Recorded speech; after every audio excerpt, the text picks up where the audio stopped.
आजाद भारत को लेकर मिस्टर गांधी का जो विचार है वह हमसे अलग है, बुनियादी तौर पर अलग है। 15 अगस्त 1947 की रात को हमारा देश आजाद हुआ था, लेकिन इसी दौरान हमारे देश का बंटवारा भी हो गया था। कोई ऐसा नहीं जो भारत का बंटवारा चाहता हो। मेरा दिल भी बहुत भारी है, लेकिन चॉइस क्या है, एक बंटवारा या बहुत सारे बंटवारे? वी मस्ट फेस फैक्ट्स, भावनाओं में नहीं बह सकते। और दुनिया में पाकिस्तान नाम के एक नए मुल्क का जन्म हुआ। My first course in all my discussions was therefore to urge the political leaders to accept unreservedly the Cabinet Mission Plan of May the 16th, 1946. To my great regret, it has been impossible to obtain agreement to live against their will under a government in which another community has a majority, and the only alternative to coercion is partition.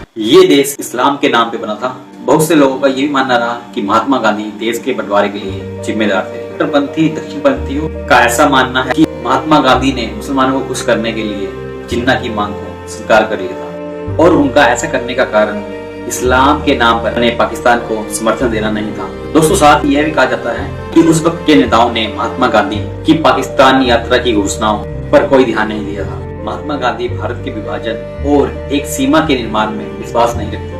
वह हिंदू धर्म के थे और मानते थे भारत में सभी धर्मों का विस्तार होना चाहिए। दोस्तों, मीडिया रिपोर्ट्स के अनुसार महात्मा गांधी आजादी के दौरान खुद भी पाकिस्तान जाना चाहते थे। ये सच है कि महात्मा गांधी आजादी के बाद हमारे पड़ोसी मुल्क पाकिस्तान में बसना चाहते थे, लेकिन उनकी इस इच्छा के पीछे कई कारण थे। पूर्व केंद्रीय मंत्री एमजे अकबर की किताब Gandhi's Hinduism the struggle most Jinnah Islam में लिखा है कि महात्मा गांधी 15 अगस्त 1947 में आजादी का पहला दिन पाकिस्तान में बिताना चाहते थे। उसके अनुसार महात्मा गांधी भारत के विभाजन और एक सीमा के निर्माण में विश्वास नहीं रखते थे। वह हिंदू धर्म के थे और मानते थे कि भारत में सभी धर्मों का अस्तित्व होना चाहिए, भारत में सभी धर्मों के लोग रह सकते हैं। दोस्तों, उन्होंने भारत के विभाजन को थोड़ा समय तक रहने वाला पागलपन भी बताया था। महात्मा गांधी जी ने अपनी 1990 में आई किताब हिंद स्वराज में कहा, अगर हिंदू मानते हैं कि वह उसी स्थान पर रहेंगे जहां केवल हिंदू रहते हैं, तो वह सपनों की दुनिया में जी रहे हैं। भारत को अपना देश बनाने वाले सभी हिंदुओं, मुसलमानों, पारसी और ईसाई हम बदन हैं।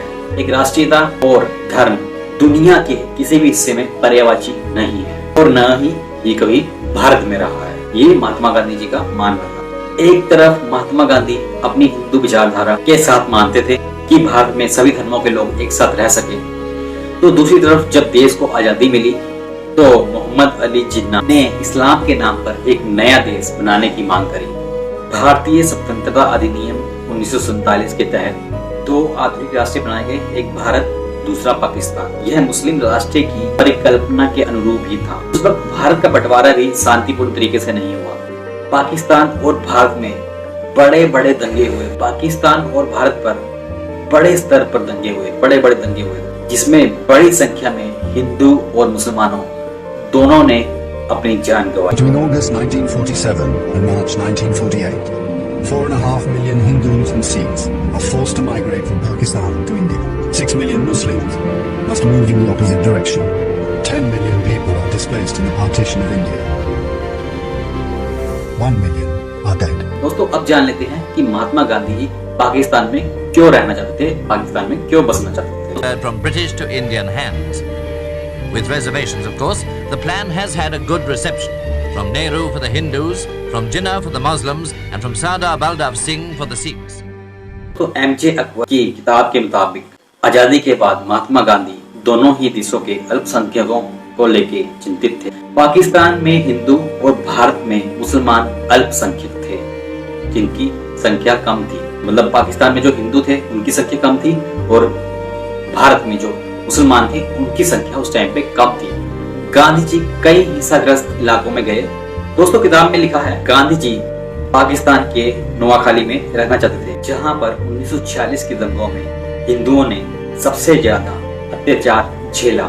महात्मा गांधी वहां पर रहना चाहते थे, और दोस्तों इसके पीछे रीजन था कि महात्मा गांधी जी चाहते थे कि ऐसा दोबारा ना हो, इसलिए वो वहां पर रहना चाहते थे। किताब में लिखा है कि गांधी जी 31 मई 1947 में पठान नेता अब्दुल गफार खान, वो फ्रंटियर गांधी के नाम से मशहूर थे उस टाइम पे, से कहा कि वह पश्चिमी फ्रंटियर का दौरा करना चाहते हैं। और पाकिस्तान में बसना चाहते हैं। तो किताब के मुताबिक महात्मा गांधी ने कहा था कि मैं किसी बंटवारे को नहीं मानता और मैं किसी की इजाजत लेने नहीं जा रहा। अगर वो मुझे इसलिए मारते हैं तो मैं हंसते हुए मौत को गले लगाऊंगा। अगर पाकिस्तान बनता है तो मैं वहां जाना चाहूंगा और देखूंगा कि वो मेरे साथ क्या करते हैं। तो दोस्तों यही था रीजन कि महात्मा गांधी जी पाकिस्तान में क्यों बसना चाहते थे आजादी के बाद।